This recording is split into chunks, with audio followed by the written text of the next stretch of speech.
Hello viewers, welcome to I dream. మన తెలుగు రాష్ట్రాలతో పాటు దేశవ్యాప్తంగా ఉండే వివిధ competitive exams at the same time board ఎగ్జామ్స్కి సంబంధించిన ఎగ్జామ్ డేట్స్, షెడ్యూల్స్ వరుసగా రిలీజ్ అవుతున్నాయి.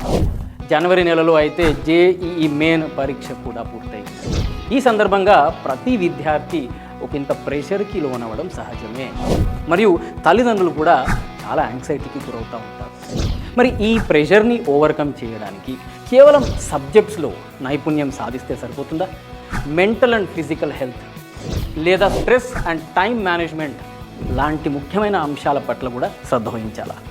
దీని మీద సరైన అవగాహన లేక, గైడెన్స్ లేక ఈ మధ్య కాలంలో చాలామంది స్టూడెంట్స్ తమ జీవితాల్లో చాలా ఎక్స్ట్రీమ్ స్టెప్స్ అనేవి తీసుకుంటున్నారు. దీన్ని దృష్టిలో పెట్టుకొని మన ఐ డ్రీమ్ ఛానల్లో ఎగ్జామ్ హబ్ అనే ఒక పాడ్కాస్ట్ని నేను మీ పవన్ సార్ స్టార్ట్ చేయబోతున్నాను. గుర్తుపెట్టుకోండి, ప్రతి బుధవారం రాత్రి 7 గంటలకి ఈ ప్రోగ్రామ్ అనేది టెలికాస్ట్ అవుతుంది.